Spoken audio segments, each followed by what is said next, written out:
of the reason why I became the witness was because of my wife. It just dawned on me that I didn't really want to be away from her like 10 years or whatever I was going to get. It took having to be locked up in a cell again for me to think that. So many different things went through my mind. It was the most difficult decision I think I ever made, was deciding to be the witness. Blissfully unaware of the massive surveillance operation that was in place against him, Michael still was gearing up for a big return to the drug smuggling business.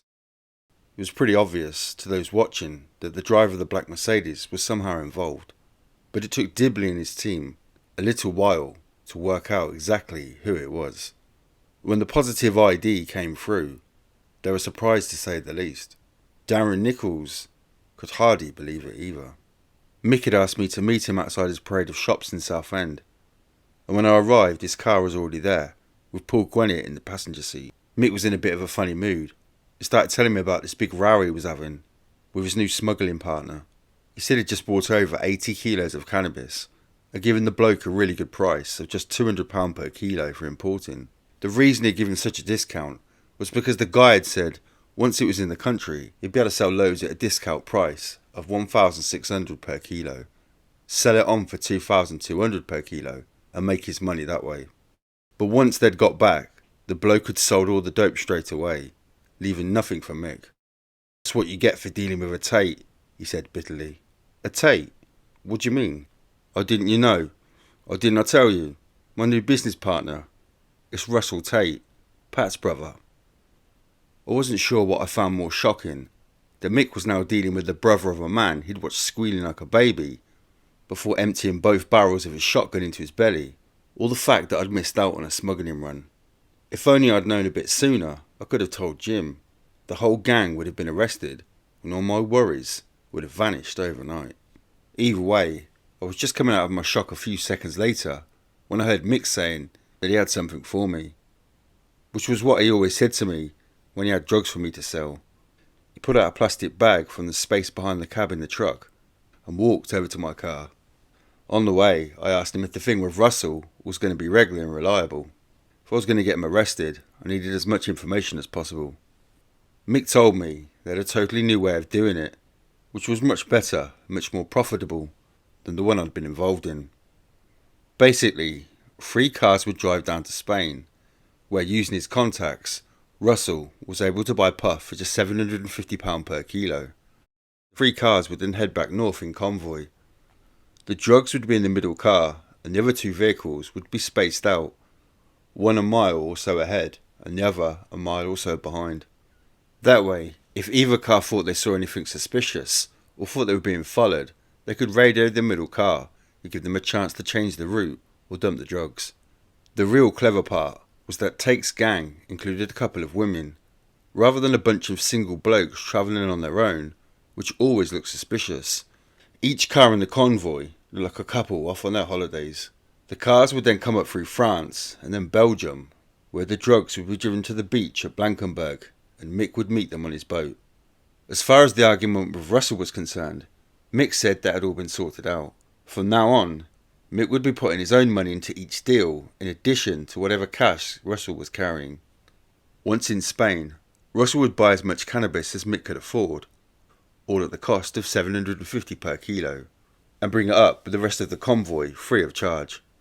In return, Mick would continue to charge Tate £200 per kilo for his smuggling services. Under his new arrangement, Mick was more than trebling each pound he invested, so he was desperately trying to pull in all the money he possibly could for the next run. Jack Worms and Paul Gwinnett had each put in a good few thousand, and Mick had also invested the money he made from selling his mum's house in Point Clear. He asked me if I could let him have the money from the 2 kilos as soon as possible, because he wanted to put that in as well. I said I tried to sell the drugs, but it was difficult because all the customers wanted regular supplies. Could he guarantee that I'd get some from the next load, as it was going to be huge, more than 150 kilos. That same afternoon, I sold all the drugs I'd been given in one go for just £250 over the cost of $4,400. Mick was waiting on the money. I wanted to make sure that nothing delayed the deal. Seeing Mick and Jack behind bars was, after all, far more important than making a few quid. When I handed over the cash the following morning, Mick was getting really hyped up. like a little kid about to go to the fair or something. He told me that Tate and the others were planning to leave for Spain that very evening. As soon as I got back home, I rang Jim and told him all about it. I could hear him making noises in the background and started to feel sick and dizzy with excitement. This was it. Soon, it would all be over. Now the only thing left to do was sit back and wait. I knew it was roughly a 2-week trip for Tate and Co to go down to Spain and back, so I wasn't surprised when 10 days later, a week before my birthday, Mick asked if I could rent a car for him. He insisted that he wasn't planning to do anything illegal with it, just that he needed the car to go down to Portsmouth for a meeting, and didn't want to be seen in his own car. He had a few endorsements on his licence, so it was difficult for him to hire cars himself. I knew that it was probably lying to me, but I didn't care because I knew the next shipment was getting really close. His days were numbered, and as long as I told Jim everything that was happening, I'd always be in the clear. But when I phoned Jim, I discovered he'd buggered off to Spain to sort out some problem on a villa he owned out there. This was not good news. What with him being a bit of a maverick, and not particularly keen on paperwork, I felt incredibly unsafe knowing he wasn't around in person to defend me. But by then, I'd already agreed to get the car for Mick. No one seemed to know how long Jim was going to be away for, so all I could do was hope he would come back in time to catch the shipment coming in before I found myself in any more trouble. I arranged to hire a Mondeo from Budget Rent-A-Car of Chelmsford, and Mick picked me up around 5 p.m. to take me down to their offices. On the way, he said he only needed the car that evening, and that he would pay all the charges and let me keep the car for a week to make up for any inconvenience. He'd also lend me his Hilux to drive home in, and he would drop the Mondeo back at my place at 5 a.m. on the dot, the time I normally got up to go for work. On the outside I was smiling and nodding, but inside I was shaking my head and saying, "You're a fucking liar, mate." And if what Mick was saying was true, it would be the first time in the 4 years that I'd known him that he'd ever given me something for nothing. I went to bed that evening and got up just before 5 a.m. to call Mick. I didn't want him calling the house in case he woke Sandra and the kids up. I dialed his mobile and he answered straight away, saying he'd be with me in about 15 minutes and I should get the kettle on. I was watching out the window when I saw Jack's transit van pull up and Mick and Jack step out. There was no sign of the Mondeo. They both came in and we all sat around the kitchen table. Mick had some tea, Jack had some orange squash, and we all talked about bits of bollocks until I got fed up of ignoring the obvious and asked what the hell had happened to the hired car. Mick took a deep breath, then started to explain. Tate and the others had got the drugs and had arrived in Blankenberg a couple of days earlier. The problem was, the weather was too bad for Mick to set sail. The sea was so rough, it made the storm the two of us had been in the year before seem like a night in the bath. The car with the drugs had been parked up near the port for 3 days. Now Tate was getting increasingly worried that the police would get suspicious. Mick and Jack had driven the Mondeo over so the drugs could be transferred to its boot and buy them a bit more time. They'd also taken Tate's gang some cash because none of them had expected to stay in Belgium for that long and they were starting to run a bit short. As Mick spoke, I just sat there listening. None of it came as a surprise. It was all pretty much as I expected. I didn't care about the car. I just wanted to know when he was setting off on the boat and hoped to God that Jim would be back in time to do his stuff.